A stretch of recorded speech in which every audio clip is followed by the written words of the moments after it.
our armed forces, this is an ongoing process. Madam Speaker, in conclusion, I would like to thank all of our armed forces here in Canada or abroad for your extraordinary service. And on this particular bill, I really hope that this House will find strong resolution fast to bring it to committee. Merci beaucoup. Thank you. L'honorable secrétaire.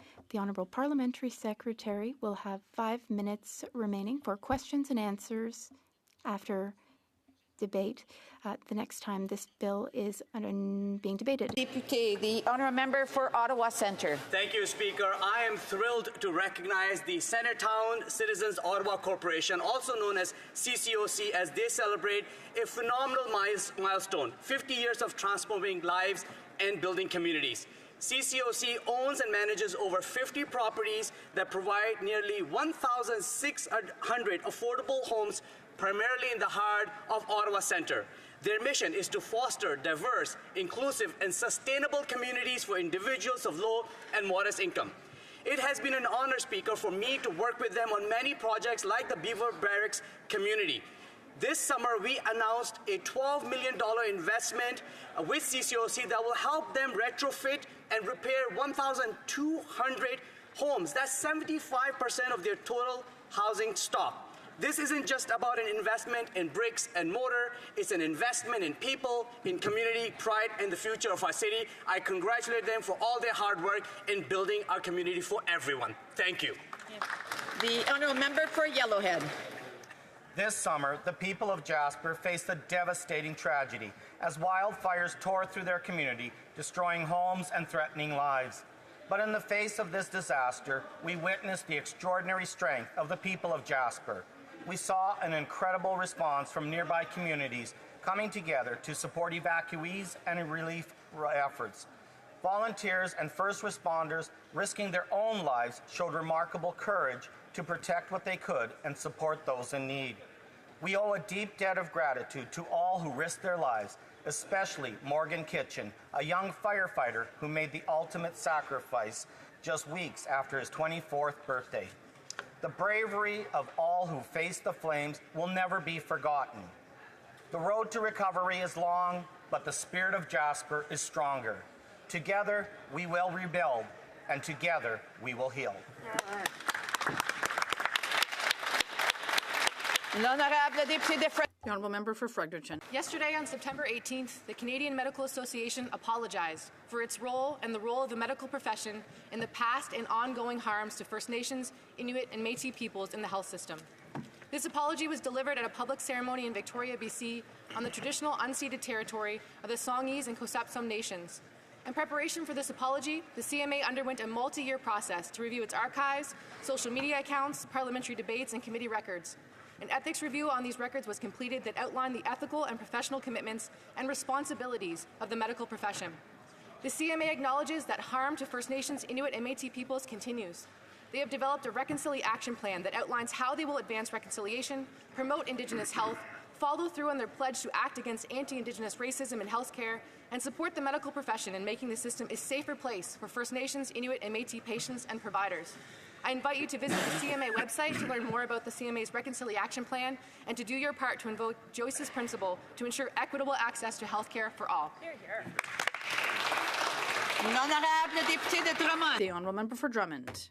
Madam Speaker, 2024 is the 100th anniversary of the Copyright Act. We should update such an important act for artists, musicians, and other authors. But no, for years now, the industry has been pressuring the government with a simple proposition, but nothing has moved. Yet, it could increase the cultural sector by $10,000 a month. Copyright industries don't understand why a deaf ear has been being turned to their requests. Our artists, writers, cinematographers, and authors all don't understand why our culture is slowly being condemned to disappear quietly. And maybe it's not too late. We need to update the Act, and happy 100th anniversary. Honourable member from Brampton East. Mr. Speaker, today I want to take a moment to recognize the remarkable achievements of our athletes from the Summer Paris 2024 Olympic and Paralympic Games. Nice. We have won an astounding 27 Olympic medals this year, making the Paris 2024 Games our best performing Olympics in history. This could not have been possible without the incredible efforts of our amazing athletes and teams who have inspired us all. They have not only elevated our national spirit, but have also showcased the exceptional talent emerging from all corners of our country. Let's also recognize the incredible Paralympians who have represented Canada with immense skill, bringing home 29 medals. Your hard work, determination, and excellence have continuously inspired us and represented Canadian excellence on the global stage. Mr. Speaker, a big congratulations to all of our Team Canada athletes on a historic Olympic season. You've inspired millions of Canadians across our country from coast to coast to coast. Allez le Canada! The Honourable Member from Central Okanagan, Similkameen, Nicola. Mr. Speaker, imagine living in a rural community like Merritt or Princeton, British Columbia. You work hard, pay your taxes, but see little return from Ottawa. In 2021, these communities were devastated by massive floods. The Prime Minister told them that he had their backs. Ministers visit, telling them to hang tight for their new Disaster Mitigation Adaptation Fund. The municipalities apply, jump through every hoop, spending hundreds of thousands in engineering studies only to be denied. Adding insult to the injury, communities that never experience flooding or fires are receiving funds, while Merritt and Princeton are left behind. Every member here should know that the people in these communities are angry at these broken commitments. It's gotten so bad that Merritt has created an e-petition calling on the government to honor its promises. I encourage all concerned citizens to support petition E5135. If being Canadian means anything, it means looking after one another. I remind the Prime Minister it's never too late to do the right thing for Merritt and for Princeton. The Honourable Member from Kitchener South, Hespeler. Mr. Speaker, I rise today to highlight the invaluable contributions of orthotic and prosthetic professionals to the health and well-being of Canadians. These dedicated certified orthotists and prosthetists and registered orthotic and prosthetic technicians help individuals regain mobility and lead active lives. Through their expertise, they enhance the quality of life for countless Canadians, including those in my riding of Kitchener South Hespeler, and strengthen our communities and healthcare system. This year, we will celebrate the first ever National Orthotics and Prosthetics Day on September the 19th, 2024. This day will highlight and promote their essential services and the individuals who benefit from their care. By commemorating this day, we aim to build stronger partnerships and a more collaborative support network for orthotic and prosthetic professionals and their patients across Canada. The Honourable Member from Yukon. Mr. Speaker, this month the Yukon lost one of its most accomplished and best-loved citizens, Rolf Hogan. If you walk around downtown Whitehorse, you will see Rolf's impact everywhere in the variety of businesses he built over the 80 years that he lived in the Yukon. He also founded the territory's first cable TV company, as well as its first commercial radio station, CKRW. Among many other philanthropic activities, Rolf established the Yukon Foundation in 1980, opening doors for numerous Yukoners to pursue their education and research. Rolf's generosity touched the arts too, donating space in the Hogan Centre to support local artists. He was also one of the founders of the Yukon Sourdough Rendezvous, evolving from the winter carnivals he started in the 1940s. A passionate photographer and historian, Rolf captured the essence of his family, his businesses, and our territory with great care. Rolf Hogan was the Yukon's nation builder, and his legacy will continue to inspire us. As Yukoners reflect on his passing, let's hold on to Rolf's spirit of connection, his commitment to the community, and his boundless kindness. The Honourable Member from Barrie Springwater, Oro-Medonte. Mr. Speaker, after 9 years of the NDP Liberals, taxes are up, costs are up, crime is up, time is up. Yep.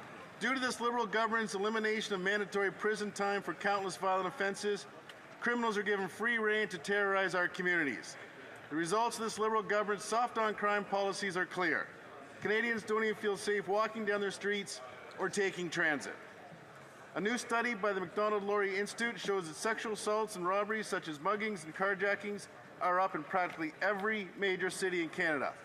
Between 2016 and 2023, the sexual assault rate has almost doubled in York Region and sexual assaults are up by more than 30% in the neighboring Peel region. Unbelievable. Conservatives will ensure that repeat violent offenders remain behind bars while awaiting trial, and we will bring back mandatory jail time for serious violent crimes that were repealed by this Liberal government. A Conservative government will bring home safe streets. Hear, hear. The honourable member from Toronto Danforth. I rise today in the memory of Louis March. I first had the opportunity to meet Louis March when he came to my office with a mother who had lost her son to gun violence. He was always there to support people in need, but also to empower the voices of people who had been impacted by gun violence.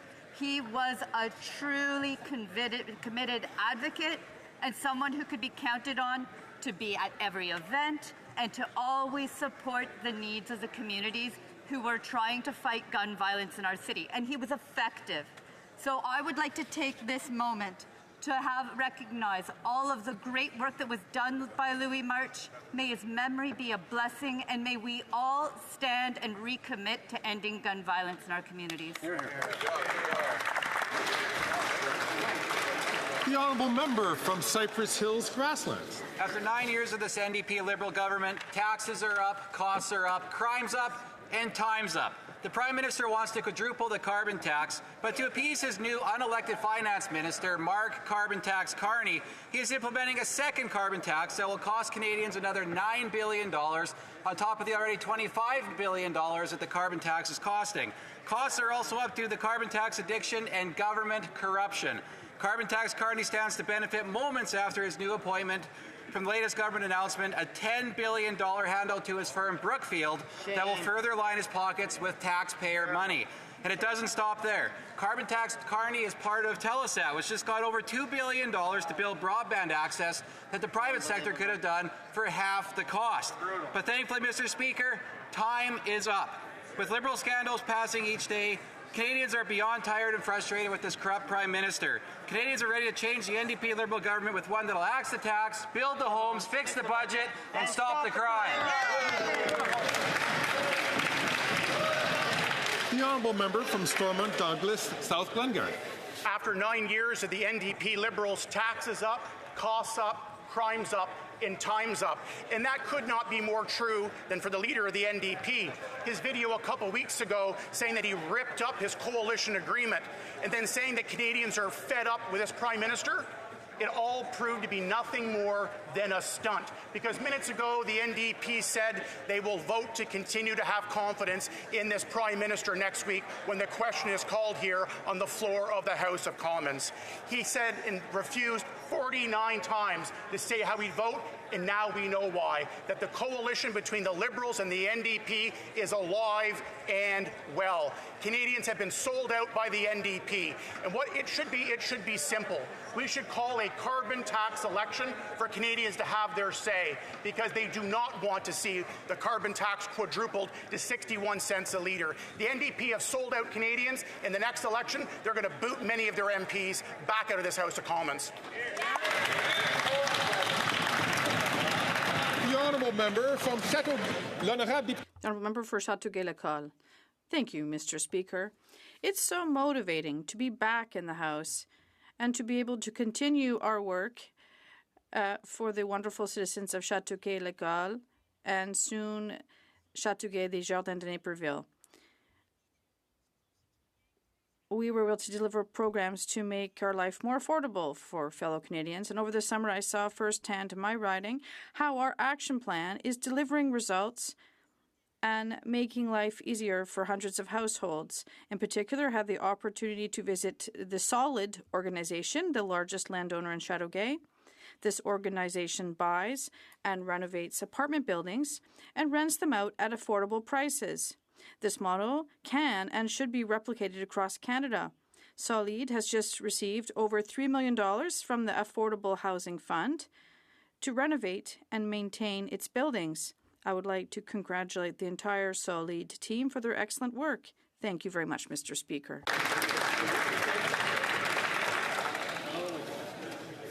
The honourable member from Victoria. Mr. Speaker, I want to highlight highlight the amazing work of the Mobile Youth Services Team, or MIST, and in particular their crime reduction and exploitation diversion program. They've been serving at-risk youth in our region for over 20 years. They're tackling online sexual and gang exploitation and the intersecting crises of the toxic drug supply, mental health issues, poverty, and homelessness. They have an extremely effective program with an incredible success rate, where they proactively engage with youth and their families to provide support and key referrals. Currently, there is one MIST team that is handling over 250 active cases of youth in crisis. We know the frequency of youth being targets by sexual predators and for gang recruitment has been increasing, and calls to the team have ballooned. They've applied to the Department of Justice because despite the high demand, they recently had to reduce the hours of their program to only 2 days a week. Without new funding, they face the prospect of closing as early as March 2025.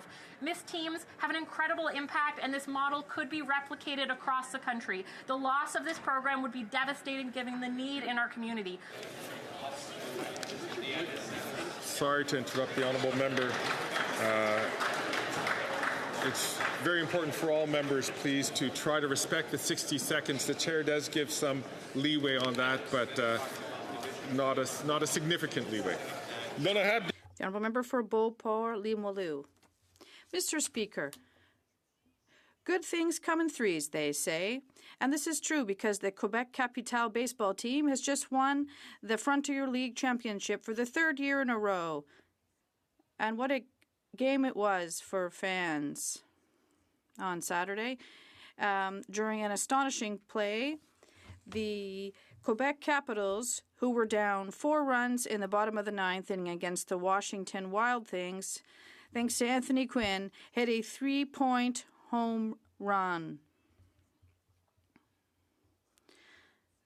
This is the 10th title in the team's history, and it helps to celebrate their 25th anniversary this year. This is thanks to all of the talent and hard work of the players and the entire organization, including their manager, Patrick Scalabrini, and the president, Michel Laplante. Congratulations, and thanks again for making the whole town so proud. See you again next year. The honourable member for Mégantic-L'Érable. What is the Bloc Liberal Coalition? It's the most centralizing, wasteful, and divisive Liberal government in recent history. It's the Liberal government that doesn't respect the provinces by imposing programs that the occupant of the big chair as Prime Minister knows and can do better than the elected representatives of Quebec and the provinces. It's a government that breaks the rules without taking responsibility for the consequences and calls a Canadian citizen a terrorist. What is the Bloc Liberal Coalition? It's the bloc that has voted to keep this minority government in place 180 times. It's the bloc that has authorized this Liberal government to spend $500 billion creating inflation and raising the cost of everything.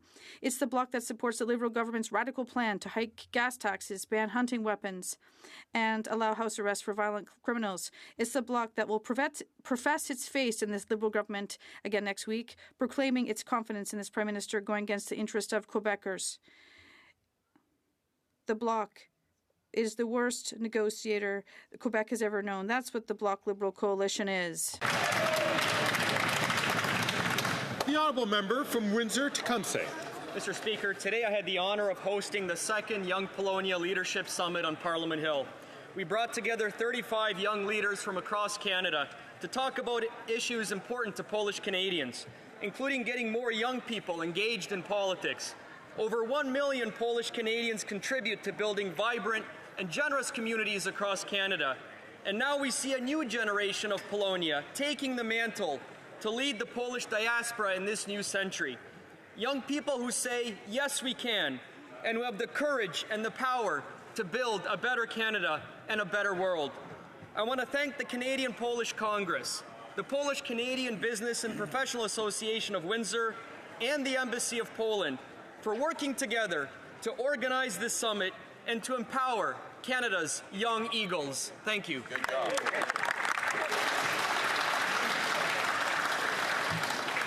Oral questions, questions orales. Camarade chef de l'opposition. Mr. Speaker, the Premier of the Quebec Nation said today that the Liberal government's decision to double the number of temporary immigrants, bringing it to 600,000, will imperil social services for Quebecers? Will the leader of the Bloc Québécois listen to what the Premier of the Quebec nation is asking, who is asking that the Bloc Québécois not support the Liberal government next week, and that they support the interests of Quebec and the Quebec nation?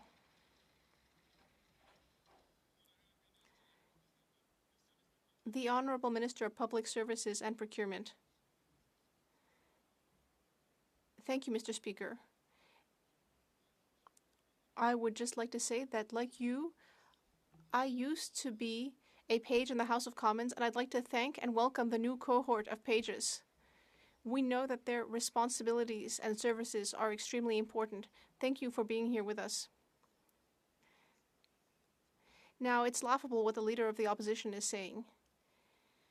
He's saying that we should cut, and cut to help Quebecers, including in healthcare, childcare, and so on. Thank you.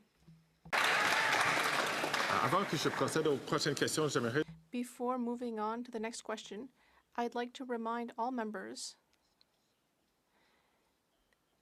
that it's important that questions have to do with questions of this government's administration in order to address issues of responsibility here in this House of Commons. The Honourable Leader of the Opposition. It's not just the Premier of the Quebec nation, but also the PQ in Quebec that is condemning this centralizing, expensive government. He said that this government voluntarily destabilized Quebec, and that's an abuse of power by the federal government. The Bloc Québécois is propping up a party that is abusing Quebec, according to the PQ. Why has the leader of the Bloc Québécois abandoned the Parti Québécois and all Quebecers to keep the most centralizing prime minister in history in power?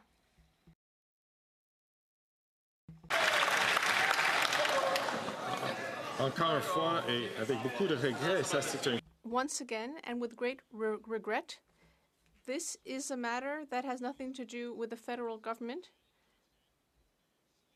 That said, I see that the Minister of Canadian Heritage is rising. The Honourable Minister. We know that the last time that Premier Legault decided to become an ally of the Conservatives, we know that Quebecers had their say about that. They didn't like it at all. And we know that Mr. Legault and the leader of the Parti Québécois want to destroy an incredibly important institution for francophones in Quebec. I'm talking about Radio-Canada. We will always fight for our culture and for Quebecers. L'honorable chef de l'opposition. Monsieur le Président. Mr. Speaker, unfortunately, the Prime Minister has lost his Quebec lieutenant. He's going to run at the provincial level. But luckily, he's found another Quebec lieutenant. That's the leader of the Bloc Québécois, who will be voting to increase spending by $500 billion in inflationary spending. He's voting to increase the size of the public service. He's voting in favor of a government that has broken the immigration system. In fact, it is the Conservatives who are the real defenders of Quebec.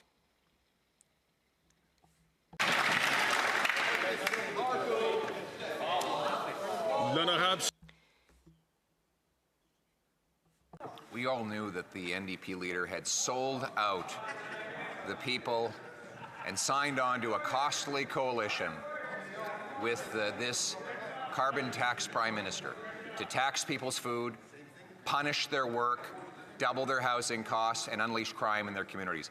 But he claimed that he had torn up the carbon tax coalition so that Winnipeggers would not fire him in a by-election. But as soon as the votes were counted, he betrayed them too and taped back together this carbon tax coalition. How can anyone ever believe what he says again?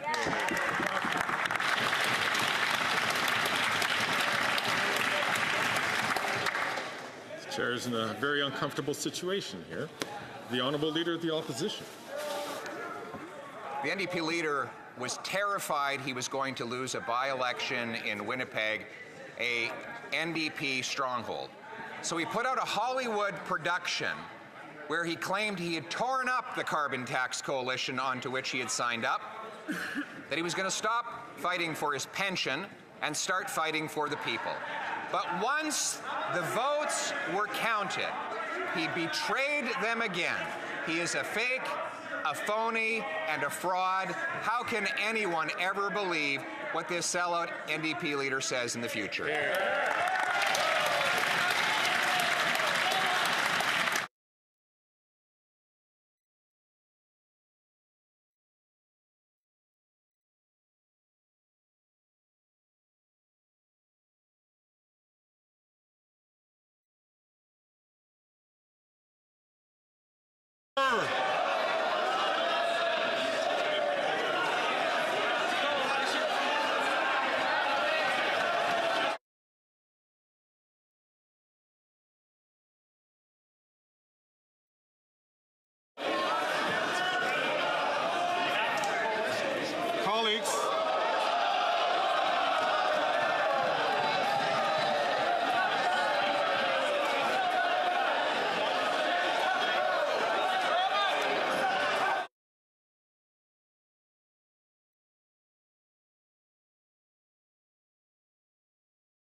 Professional manners. Colleagues, order.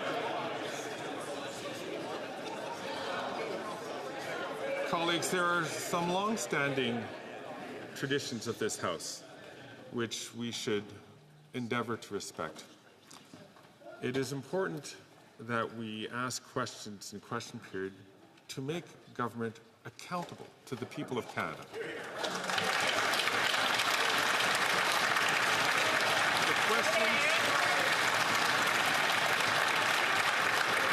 The questions, by their very nature, should be pointed, should be tough, should be specific, and the answers should also be clear.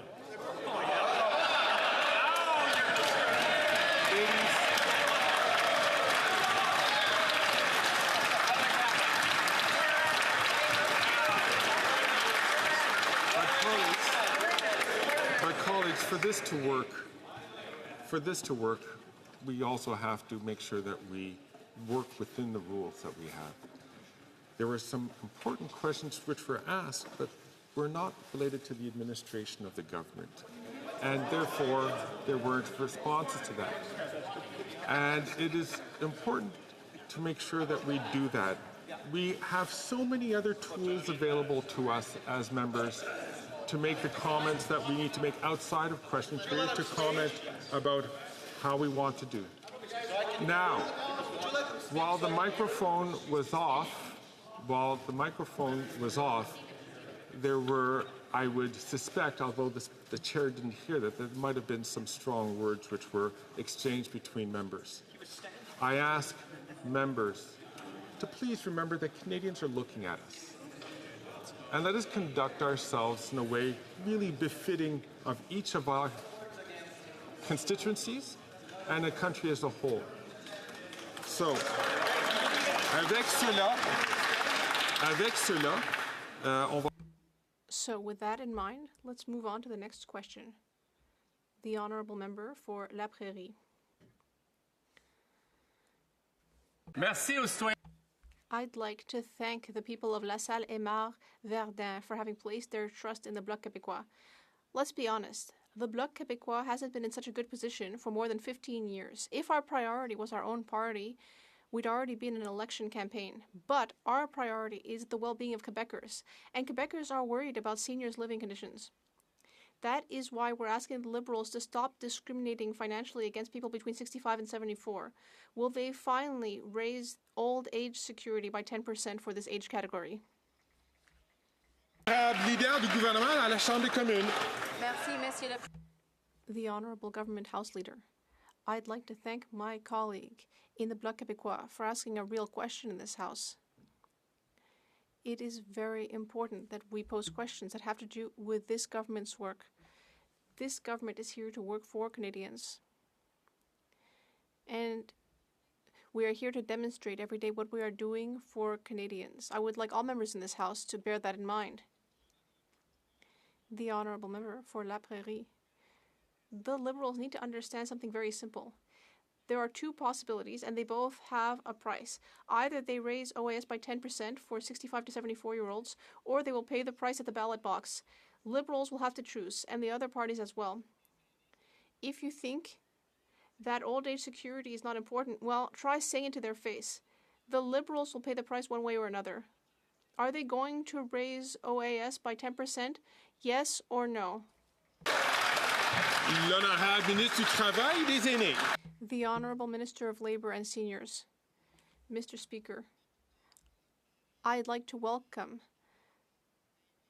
the member for La Prairie to assistance for seniors, because in the past he had not assisted or supported Canadian seniors and services for them.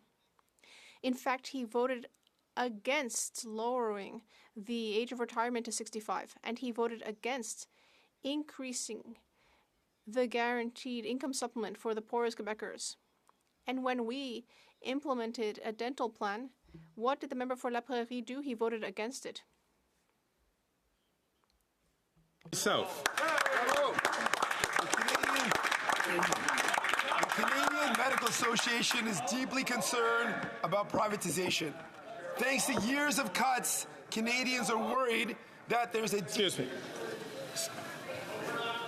Excuse me, colleagues, I'm having some difficulty hearing from some shouting coming from the latter third of the House. Can I ask all members, please, who do not have the floor to not speak? I'm going to invite the honourable member from Burnaby South to start from the top, please.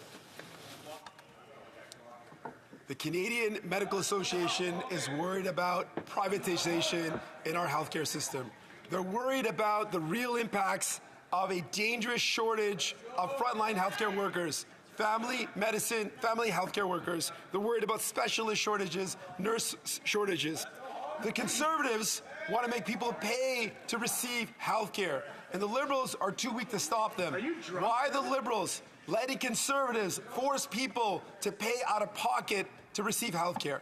Here, here.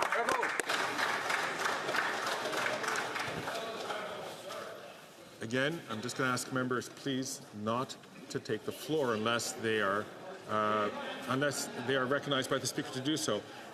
I know some members would like me to make a more specific intervention. Unfortunately, from the chair, I cannot see who's making that intervention, but I will ask members, please, to not speak when they're not recognized. The Honourable Minister of Health. Well, thank you, Mr. Speaker. And working together, we've been able to make incredible progress in our health system. Bilateral agreements signed with every province and every territory based on cooperation, $200 billion. And with the NDP, when they were interested in working with us, we were able to do things like dental care with 650,000 people already getting care. We're able to do things like pharmacare. But unfortunately, the NDP has made a choice. They've decided to give in to a bully who's using playbook that comes from a movie like Mean Girls, rather than stand up and fight for our healthcare system and work collaboratively, Mr.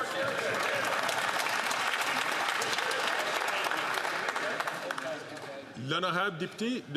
The Honourable Member for Burnaby South. Medicare. Liberals and conservatives are tearing it down. Les libéraux ont Liberals promised to help seniors in Quebec with the Aging Well at Home initiative. But Quebecers aren't getting anything because the Liberals and the Legault government are too busy fighting between themselves. Is the Prime Minister going to stop dragging his feet and finally deliver the assistance to Quebecers? L'honorable ministre de la Santé. The Honourable Minister of Health. Choose to continue the work on pharmacare? No. Did they choose to continue the progress on dental? No. Did they choose to make progress on working with provinces and territories in a spirit of collaboration?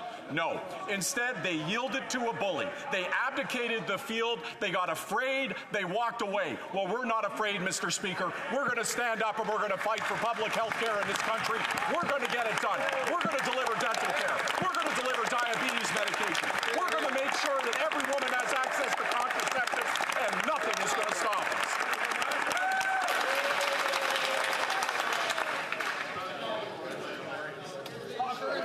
The honourable member from Regina. The honourable member from Regina Capel. After 9 years of this NDP Liberal government, taxes are up, prices are up, crime's up, time's up. And the NDP leader has sold out workers by devaluing their paycheck by supporting Liberal inflationary deficits. He sold out seniors and families by hiking the carbon tax, driving up the cost of food and home heating. And he has sold out young Canadians who have given up on the dream of home ownership thanks to the doubling of housing costs. And what did he sell them out for? To protect his pension. Now Canadians have to suffer longer just so he can get paid. So why doesn't the Prime Minister just call a carbon tax election so Canadians can decide? The Honourable Leader of the Government in the House of Commons. Thank you, Mr. Speaker. Mr. Speaker, I don't think we should be politicizing pensions, but if the member opposite or his leader wants to talk about the size of their pensions, then they should talk about that, because at a time when they are getting millions of dollars or will be getting millions of dollars in government pensions, they also look to cut the pensions of everyday Canadians. Wow. Mr. Speaker, we are here to support seniors no matter where they work, not just parliamentarians with their pensions. Thank you, Mr. Speaker. The honourable member from Regina Capel. It's Canadian seniors who are cutting back because of this government's cost of living crisis. They're cutting back on food and home heating because of the carbon tax and inflation that this government caused. But let's go back to the NDP leader. He had a really dramatic show this summer where he pretended to rip up the agreement, but then would never commit to actually voting non-confidence and giving Canadians the carbon tax election they so desperately want. It was all just a show. So simple question, during all those meetings with the Prime Minister and the leader of the NDP, was the Prime Minister just giving him acting lessons?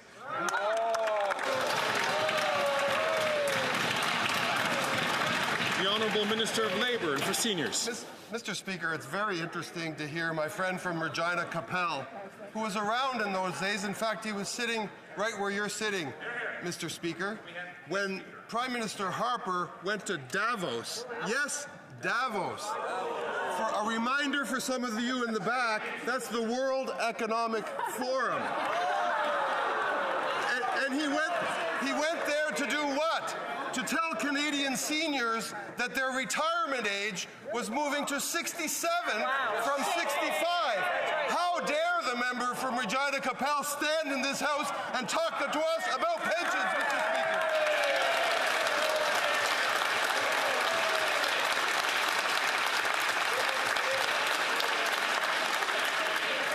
This is what saving the furniture looks like. I could have sworn that yesterday was Wednesday. The honourable member from Kelowna Lake Country. After 9 years of the NDP Liberals, taxes are up, costs are up, crime is up, and time is up. And the Liberals and the NDP believe in quadrupling the carbon taxes to 61 cents a litre. And this is at a time when 2 million Canadians a month are going to food banks. Seniors are turning down their heat, and people are living in RVs in truck stops. Canadians cannot afford this costly coalition. When will the Canadians have a carbon tax election so they can decide between the costly NDP Liberal coalition and common sense Conservatives? The The Honourable Minister for Natural Resources and Energy. Thank you, Mr. Speaker. It would be nice in this House if people actually used facts. At the end of the day, a price on pollution is actually an affordability mechanism. To get rid of the carbon rebate will actually be making people who live on modest incomes poorer. At the same time, it will be imperiling the future of our children, abandoning them to a future where we have runaway climate change. It is so ridiculous after 300 economists have said that, and the Leader of the Opposition refuses to talk to any one of them, that they can get up and make up these fairy tales. The Honourable Member from Kelowna Lake Country. It's not a fairy tale that people can't afford to feed themselves in Canada, Mr. Speaker. You know, the NDP leader has voted 24 times for the carbon tax, and the NDP talk a big talk, but they cannot be trusted to do what's best for Canadian families. The NDP Liberals tax your food, punish your work, take your money, double your housing costs, and unleash crime and drugs in your communities. Common sense Conservatives will axe the tax, build the homes, fix the budget, and stop the crime. Time is up. When will we have a carbon tax election so Canadians can choose their future? The Honourable Minister of the Environment and for Climate Change. Thank you, Mr. Speaker. Setting aside the fact that both the Parliamentary Budget Officer and 300 economists have said that 8 out of 10 Canadians get more money than they pay to carbon pricing, we have a report today that from the independent organization, the Climate Institute, which shows that emissions are down again in Canada, Mr. Speaker, in 2023. The report also shows that without our plan, emissions would be 41% higher. That's the non-plan from the Conservative Party of Canada. That's the equivalent in terms of pollution of adding 60 million vehicles on our road, Mr. Speaker. That's what we're talking about here. Hear, hear. The Honourable Member from Kenora. After 9 years of this NDP Liberal government, taxes are up, costs are up, crime is up, and now, Mr. Speaker, their time is up. They have ballooned costs and driven up taxes to the point that people are struggling to feed, heat, and house themselves. And it's why Canadians deserve a carbon tax election, where they will be able to choose between our common sense plan to axe the tax or the NDP Liberal plan to quadruple the tax. So, Mr. Speaker, why are the NDP continuing to sell out Canadians and support this Liberal government? Yeah. The Honourable Minister for Families and Social Development. Thank you, Mr. Speaker. I appreciate the opportunity that the Conservatives have given me to speak about what's up.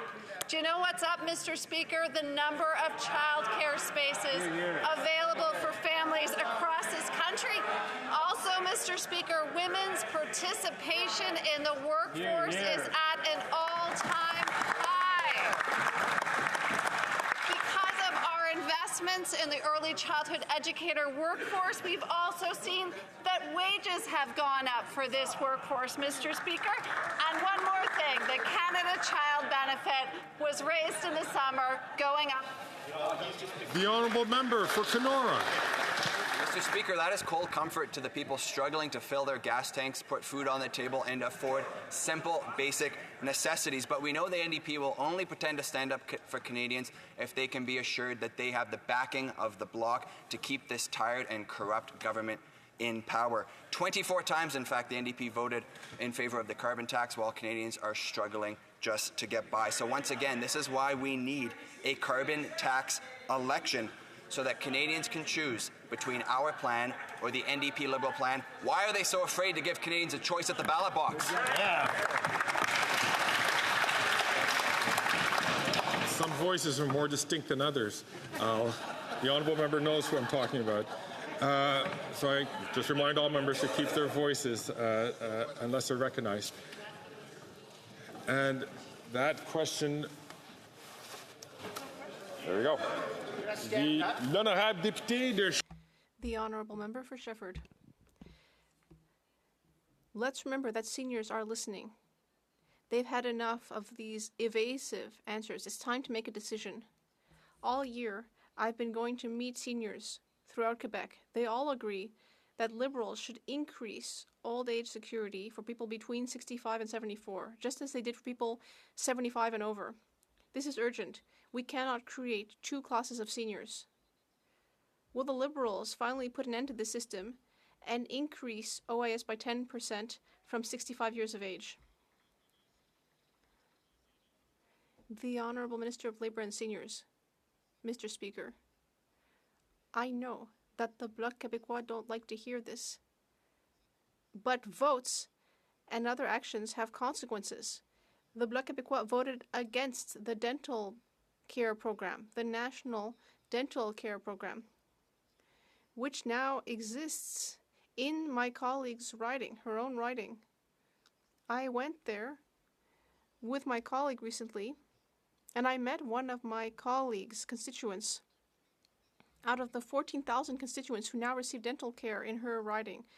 And this person expressed their gratitude, but my colleague voted against that. The Honourable Member for Shefford. The Liberals have a choice. Either they put an end to this two-tier system for seniors, or they are going to have to go to the ballot box to maintain their system. We in the Bloc Québécois have opted for justice and fairness. It's time for the Liberals to make a choice. They can put an end to this age-based discrimination, or they can keep trying to promote this unjustifiable discrimination at the ballot box. What are they going to choose? The Honourable Minister.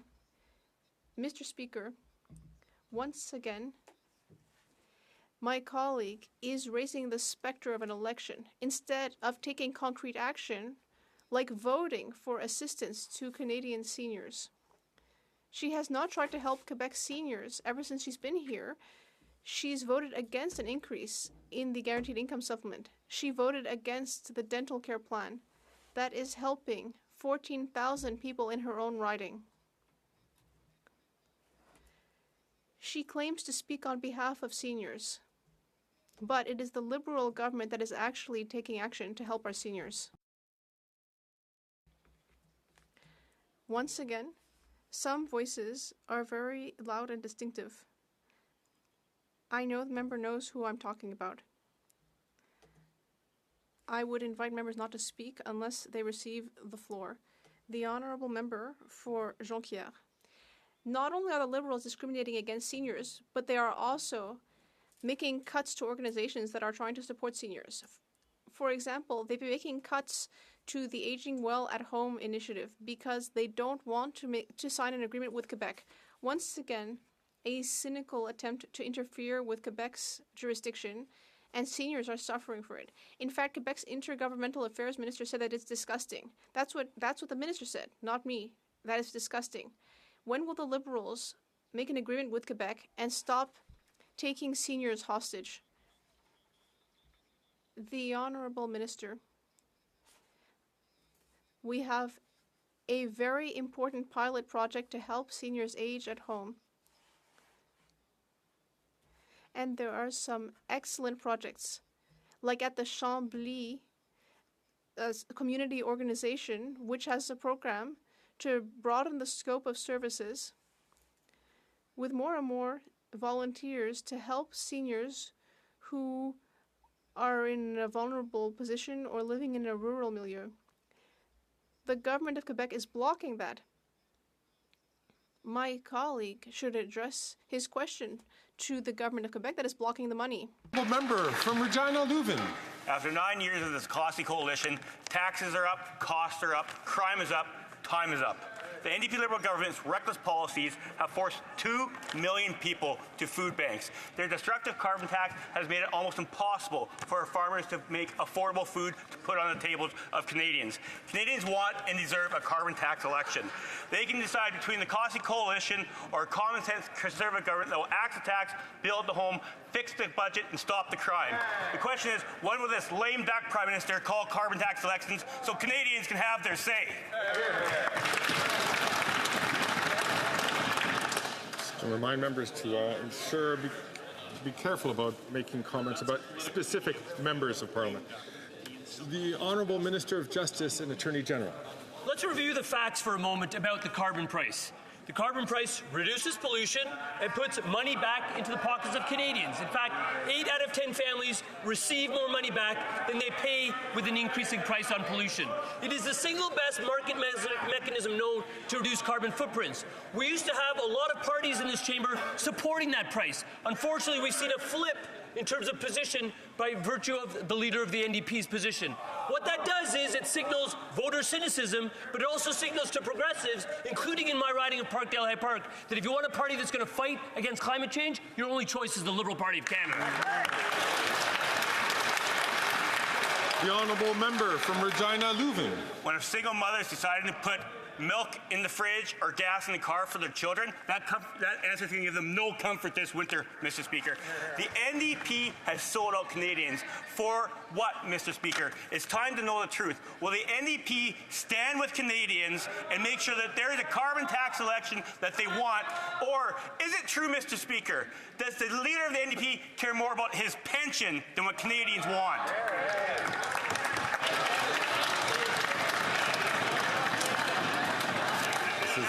This is a very unusual day. The honourable member from Dauphin, Swan River, Neepawa. After 9 years of the NDP Liberals, taxes are up, costs are up, crime is up, time is up.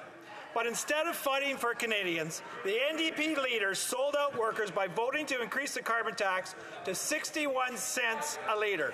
In fact, he voted for the carbon tax 24 times. We know the NDP leader is keeping the Prime Minister in power to secure his own pension. So will the Prime Minister listen to Canadians and call a carbon tax election?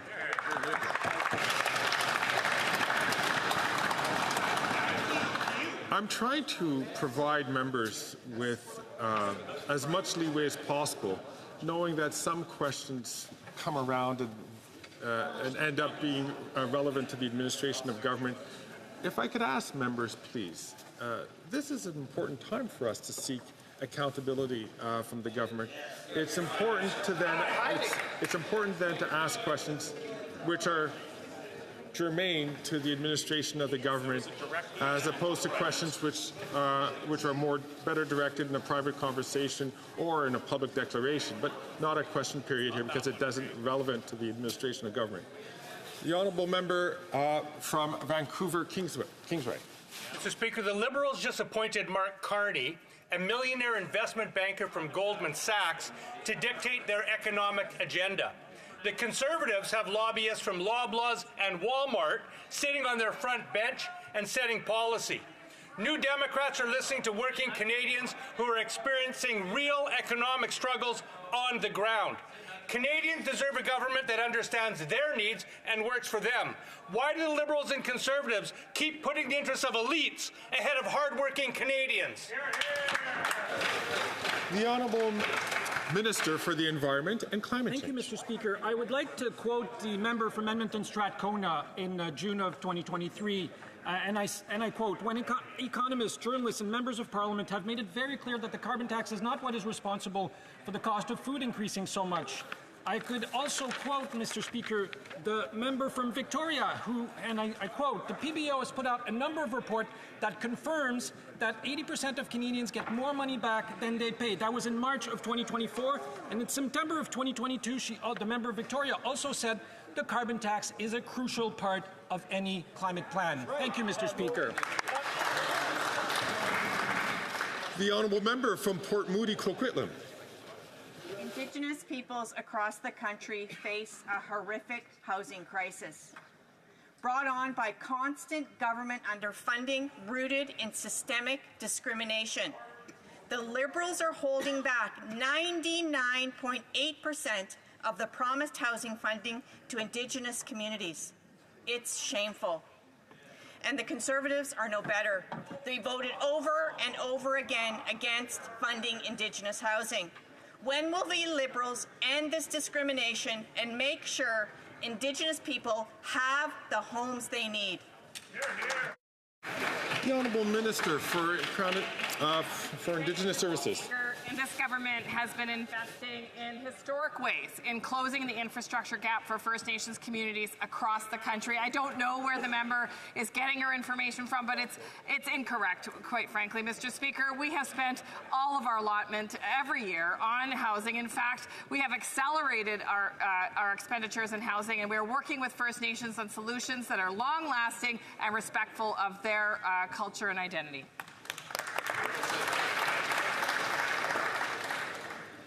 The Honourable Member for Sudbury. As a member of the Standing Committee on National Defence, I hear from experts, members and academics alike about the importance of creating a respectful and professional work environment for the brave men and women of our armed forces. Over the past 2 years, Canadians have watched as Superior Court Justices Arbour and Fish put forward recommendations to modernize Canada's military justice system. Can the Minister of National Defence please update this House on the progress we are making on these very important recommendations? The Honourable Minister for National Defence. Thank you, Mr. Speaker, and I want to, of course, thank the member for her very important question. I'm pleased to share with this House that the Military Justice Modernization Act is being debated in the House this week. And among a number of substantive amendments to the National Defence Act, this legislation will codify in law that CAF will no longer have jurisdiction over criminal code offences, sexual offences committed in Canada, and it will increase the independence of military justice actors. Mr. Speaker, this is the right thing to do for our people, for our military, and for our country. Let us not engage in political gamesmanship with this important legislation. Let's get it to committee to allow it to do its important work, and let's get it done. Mr. Speaker, people are counting on us.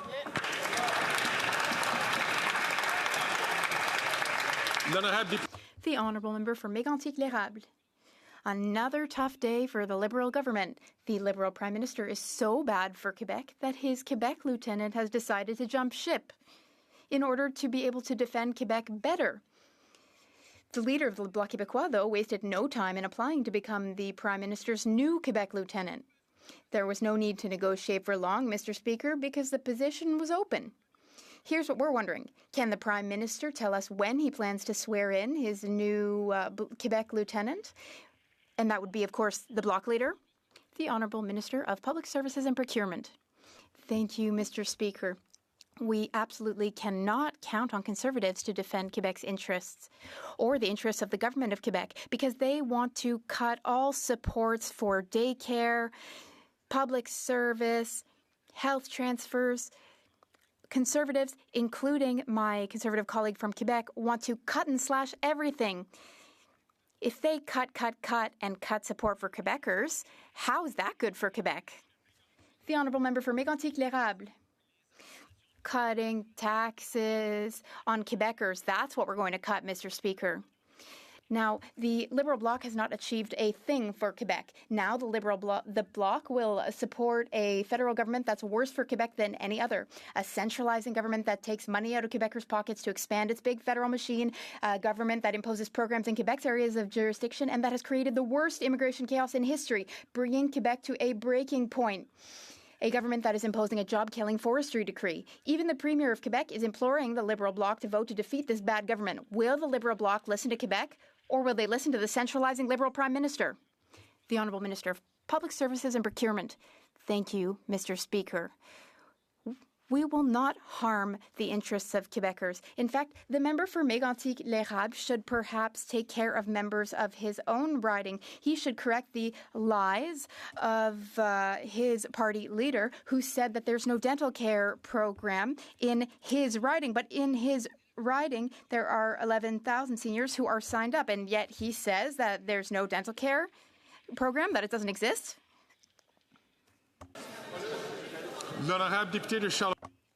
The Honourable Member for Charlesbourg-Haute-Saint-Charles. The Bloc leader showed his true colours yesterday when the Bloc committed to supporting the Liberal government, but that won't benefit Quebec in the slightest. They've gotten no wins for forestry workers, no wins for seniors. That's the Liberal Bloc for you. When will the Prime Minister officially announce that the leader of the Bloc will take on the role of Liberal Lieutenant for Quebec? The Honourable Minister of Public Services and Procurement. Well, unfortunately, Mr. Speaker, we can't count on Quebec's the Conservatives' Quebec lieutenant, because a few weeks ago he said money for modern transit said it should go to Quebecers, but then the leader of the party humiliated him and said, don't listen to my Quebec lieutenant. We're going to take that money from Quebec and give that money elsewhere. So this money doesn't belong to the Conservative Party or to the Conservative leader. It belongs to the Quebecers, and we would use that money to help Quebecers.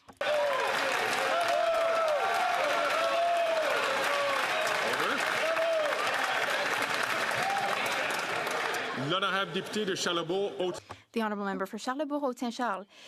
Mr. Speaker, I represent a riding in Quebec, and I'm the political lieutenant for Quebec, and I'm proud to defend the interests of Quebecers. They want the third link. Meanwhile, the temporary lieutenant who's waiting for the Bloc Québécois leader to replace him as lieutenant does not want that. So the government has asked the Bloc to support them, but the National Assembly doesn't want that support. Yet the Bloc's been supporting them for 9 years. The Honourable Minister of Public Services and Procurement. Well, if he's often in Quebec, then my colleague, who is his party's Quebec lieutenant, should have heard on Radio Canada recently what his party's leader has said.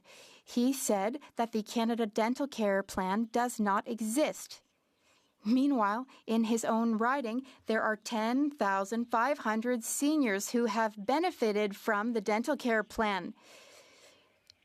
So, you know, the Conservative Party leader is a liar.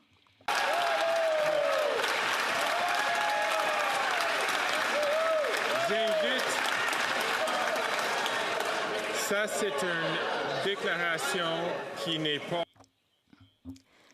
That is non-parliamentary. Non-parliamentary language. I encourage the member to withdraw his non-parliamentary language. I apologize, Mr. Speaker, for my use of non-parliamentary language. The Honourable Member for Lac-Saint-Jean.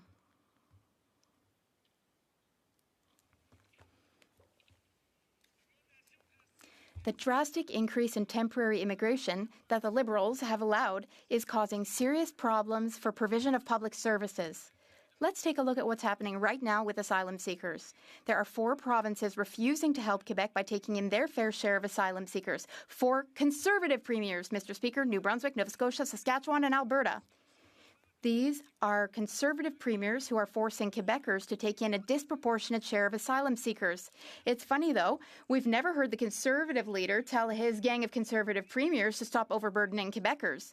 So, according to the Immigration Minister, is that because the Conservative leader agrees with his gang of Conservative premiers? The Honourable Minister of Immigration, Citizenship and Refugees. Thank you, Mr. Speaker. I listened carefully to the question. Here's my answer. Where there's smoke, there's fire. The Honourable Member for Lac-Saint-Jean.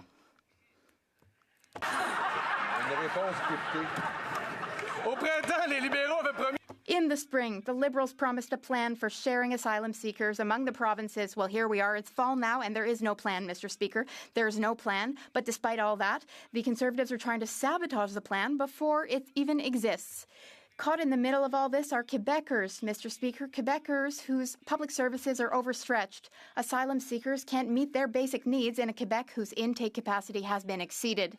When will the Liberals and Conservatives understand that their irresponsibility is hurting both Quebecers and asylum seekers?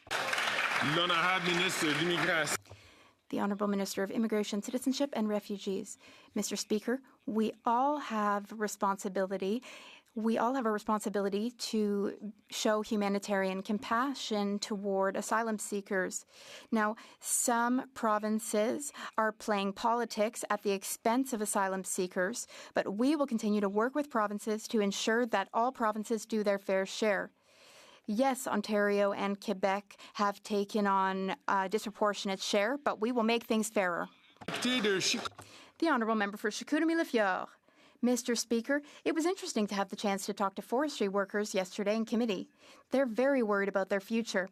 The Environment Minister's decree threatens to kill at least 1,400 jobs, at least, not to mention the closure of several businesses and the possibility that some communities could be wiped off the map. If the Conservatives were in power, we wouldn't be talking about this decree. That's why I don't understand why the Bloc Québécois is keeping the Liberals in power without negotiating to have the decree cancelled.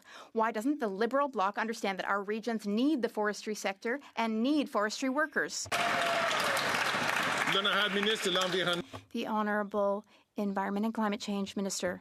Thank you, Mr. Speaker. I'd like to remind my colleague that in 2013, the Harper government used the same emergency decree to protect a species. It wasn't considered radical then, but now all of a sudden it's radical because we're doing it? You know, I've met with forestry workers. They've testified at the Environment Committee. We've heard from environmental experts. They tell us that we need to protect the forest in order to protect forestry jobs. It's the only party that doesn't understand that is the Conservative Party. The Honourable Member for Chicoutimi-Leflore. Mr. Speaker, the cost of living, inflation, interest rates, Quebecers already have enough to deal with. Yet, the Minister of the Environment wants to make life even harder for forestry workers by imposing his disastrous decree. Many forestry workers are worried. They wonder why he's going after them. Meanwhile, the Bloc Québécois, which claims to defend Quebecers, is supporting the Liberals by giving them their vote of confidence without even negotiating to have the decree overturned. Will the minister think about the people behind all this and guarantee that he will not impose his decree? The Honourable Environment and Climate Change Minister. Mr. Speaker, we held consultations over the summer. We consulted hundreds of people, workers, people in the regions, experts, industry experts, environmentalists, ecologists, First Nations, many consultations. We will go ahead with our decree, but if they want us to cancel it, then Quebec needs to present us with a caribou habitat protection plan. They said they would do so. They committed to producing a plan. They haven't done so, but they didn't. So we needed to step in to protect both the environment and jobs. The Honourable Member for Beauce. Mr. Speaker, not only is the Bloc helping to keep the Liberals in power, but the Bloc is also blocking important committee work in order to protect the Prime Minister. Hiring carbon tax Carney is a conflict of interest. The Bloc is willing to allow Carney to further his corporate interests without being accountable to Parliament. He should be required to appear before the committee to answer to Canadians. Why doesn't Mr. Carney take a public service position, one that can be reviewed by the Ethics Committee? Why doesn't he do that instead of conning Canadians? The Honourable Government House Leader. Thank you, Mr. Speaker. It's always the same with Conservatives. Canadians want to contribute to Canada, but don't have the Conservatives' partisan view of things. And then what does the Conservative Party do? Attack them. It's disrespectful and inappropriate in our democracy. We can disagree with one another without attacking Canadians. Thank you, Mr. Speaker. From Dartmouth, Cole Harbour. While the Conservatives attempt to block energy jobs for Nova Scotians and stand against prosperity for Atlantic Canada, our Liberal government is working hard to reduce energy costs while ensuring good jobs for Nova Scotians today and into the future. Can the Minister of Energy inform this House of our plan to protect Nova Scotians from an expensive power rate increase?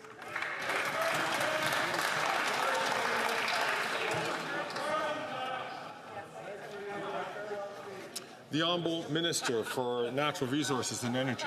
Thank you, Mr. Speaker, and I would like to thank the member from Dartmouth Cole Harbour for his ongoing excellent work in the province of Nova Scotia. I was in Halifax earlier this week to announce the negotiation of a $500 million loan guarantee with Nova Scotia Power. That will take the projected rate of increase in electricity rates in Nova Scotia from what was going to be 19% next year to the rate of inflation. It is an important step forward that the federal government is working to ensure affordability with respect to energy on a go-forward basis. We need to work to ensure affordability, reliability, and a non-emitting grid in every province and territory in this country.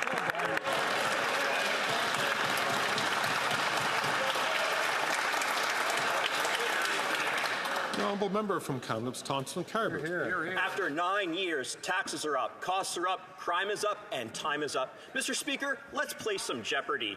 I'll have conflicts of interest for $1,000, Mr. Speaker. Answer. This person is advising the Prime Minister while also negotiating a $10 billion contract with his own company. He's also not subject to conflict of interest rules. The correct response would be, who is Carbon Tax Carney? Why is it that these Liberals want to pad the pockets of insiders and play Canadians for fools while enriching their own best friend? Yeah, well done. The Honourable Leader of the Government in the House of Commons. Thank you, Mr. Speaker. Mr. Speaker, I guess that member opposite will only get half his gold star from the leader today because all he did was announce the slogans, but he forgot to attack the other political parties. Mr. Speaker, when it comes to eminent Canadians who do not share the vision of the Conservatives, what do? They attack them. Mr. Speaker, there's a diversity of views in this country, and whether you agree with people or not doesn't mean that you should denigrate their character. Mr. Speaker, the Conservatives should be ashamed of how they treat their fellow Canadians. Thank you, Mr. Speaker. The Honourable Member from Kamloops Thompson Caribou. Did she actually just say we should be ashamed about how we treat our fellow Canadians? The reality is that she...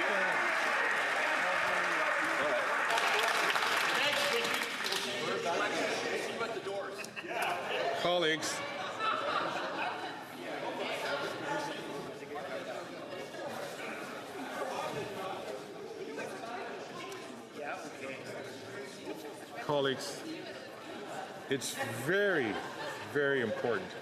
The best way to keep personal tax out of this is to, frankly, not take the floor when you're not recognized by the Speaker.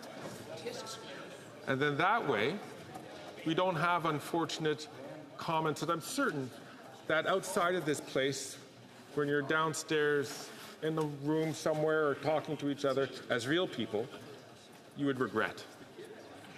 The Honourable Member from Kamloops Thompson Caribou from the top, please. Thank you, Mr. Speaker. That answer speaks about shame. These Liberals should be ashamed for the way they are squandering Canadians' money while people are lined up at the food bank day after day. That answer tells us another day at the office, another Liberal scandal, no big deal. This is a Liberal government that is long on entitlements and short on ethics. Carbon Tax Carney started advising the Prime Minister. Shortly after, one of his best friends got a $2 billion government. Why is this government lining pockets of its friends while Canadians line up at food banks?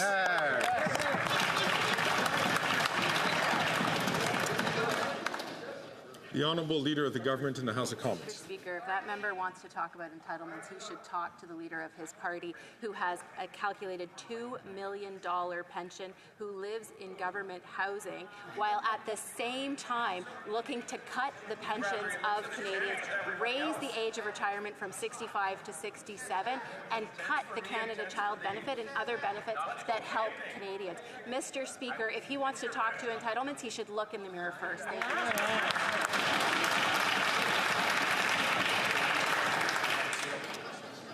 The Honourable Member from Lakewood. After 9 years of these NDP Liberals, taxes are up, costs are up, crime's up, and time's up, but this fake feminist Prime Minister is still up to his old tricks. Like so many women before, he shoved aside his female finance minister for his rich conflict of interest carbon tax Carney to take over. Carbon tax Carney will slap the carbon tax right back on home heating oil and let Canadians freeze in the dark this winter. He can afford those taxes, but they can't.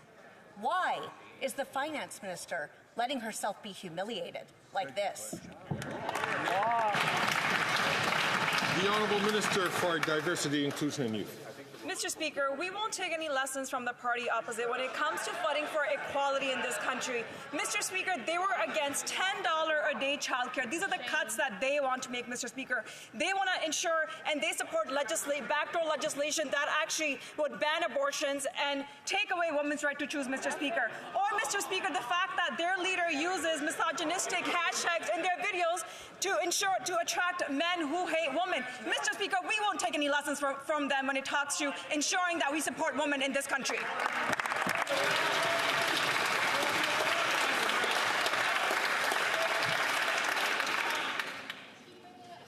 The Honourable Member from Calgary Skyview. Mr. Speaker, this summer, I, like many Canadians, watched in horror as wildfires ravaged the municipality of Jasper and Jasper National Park. Jasperites are strong and resilient, and despite the devastation, we will rebuild stronger than before. I was able to visit the Wildfire Command Center in Jasper with the Prime Minister, Minister of Employment, and Mayor of Jasper. Can the Minister of Employment update Canadians how our government is supporting residents and businesses in Jasper? Good question. You're not getting your riding card. You're the other nine. They don't like you there. They don't like you here either. Colleagues. The Honourable Minister, rather. Mr. Speaker, I had the opportunity as a kid to go to Jasper with my grandparents and my parents, and this July I visited Jasper and witnessed the devastation firsthand. And I want to thank from the bottom of my heart all of the first responders that made sure that the destruction wasn't even worse. Mr. Speaker, we have a historic opportunity to help Jasperites recover and rebuild faster. We have an act to amend the Canada National Parks Act, which will get the powers that the mayor needs in his hands. I urge every single party in this House to vote this motion in.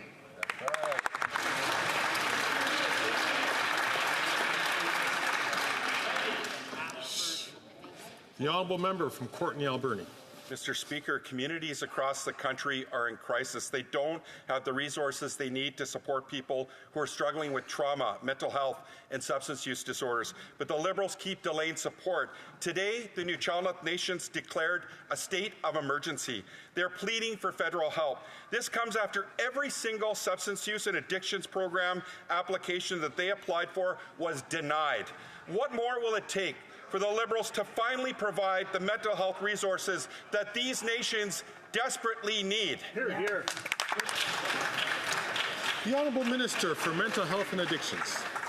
Mr. Speaker, we know that across this country, the illegal toxic drug supply is taking the lives of loved ones every single day. That is why in Budget 2024, this government pledged to work directly with communities through the Emergency Treatment Fund, $150 million, Mr. Speaker, over the next 3 years to work directly with communities like the one the member discussed, because we know we need to be there to save lives, Mr. Speaker, and that is exactly what we will be doing.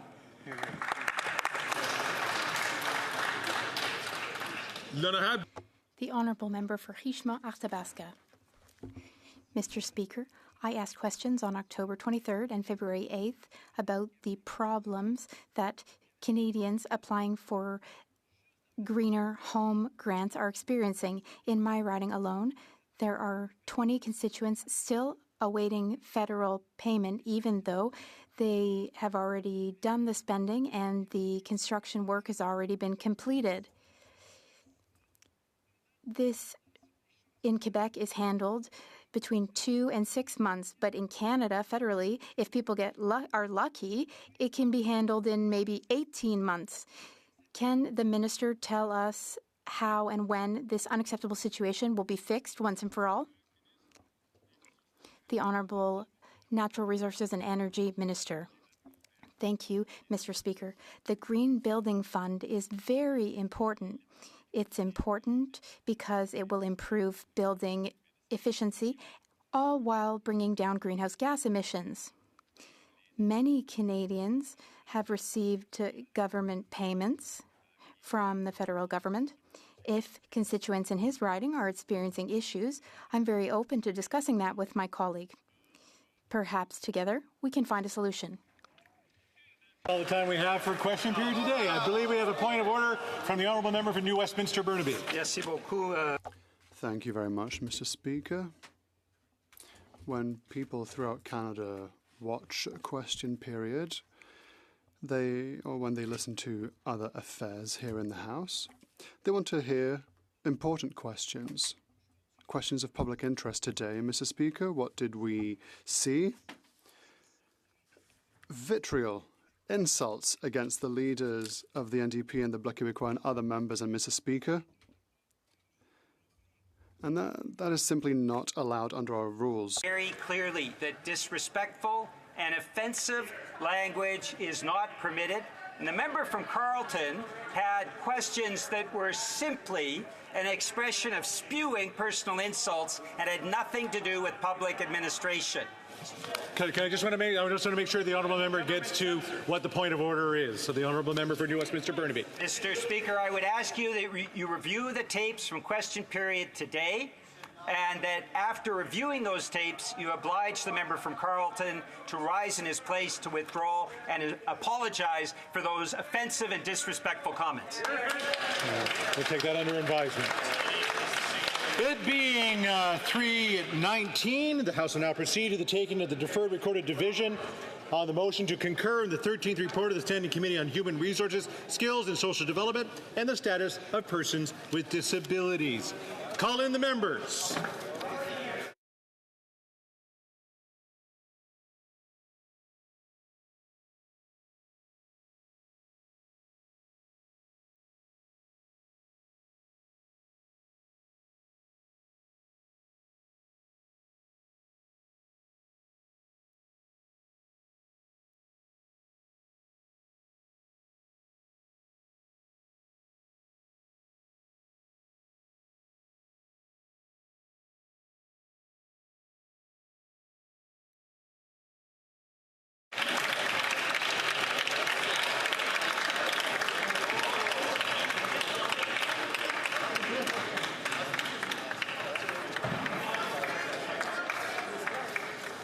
Oh, there we go.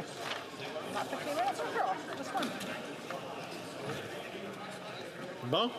The question is as follows. Monsieur Aitchison, appuyé par Madame Vian, propose que le Mr. Aitchison proposes that the third report, 13th report of the Human Committee, presented on Friday, October 27, 2023, be concurred in. And the House will now proceed to the vote for members participating in person. All those in favor of the motion will please rise. Mr. Scheer. Mr. Scheer. Mr. Schmale. Mr. Schmale. Mr. Bazan. Mr. Bazan. Mr. Kimmich. Mr. Kimmich. Mr. Brock. Mr. Brock. Mrs. Stubbs. Mrs. Stubbs. Monsieur Paulus. Monsieur Paulus. Ms. Landsman. Ms. Landsman. Mr. Barrett. Mr. Barrett. Mrs. Gray. Mrs. Gray. Mr. Barlow. Mr. Barlow. Ms. Dancho. Ms. Dancho. Mr. Ellis. Mr. Ellis. Mr. Kelly. Mr. Kelly. Mr. Baldinelli. Mr. Baldinelli. Mr. Cooper. Mr. Cooper. Mr. Williams. Mr. Williams. Mr. Berthold. Monsieur Berthold. Mr. Workington. Mr. Workington. Mr. Abouteif. Mr. Abouteif. Mr. Stewart, Miramichi Grand Lake. Mr. Stewart, Miramichi Grand Lake. Mr. Viss. Mr. Viss. Mr. Macaulay Edmonton West. Mr. Macaulay Edmonton West. Mr. Lloyd. Mr. Lloyd. Mr. Brassard. Mr. Brassard. Mrs. Goodrich. Mrs. Goodrich. Madame Bien. Madame Bien. Mr. Morantz. Mr. Morantz. Mr. Malello. Mr. Malello.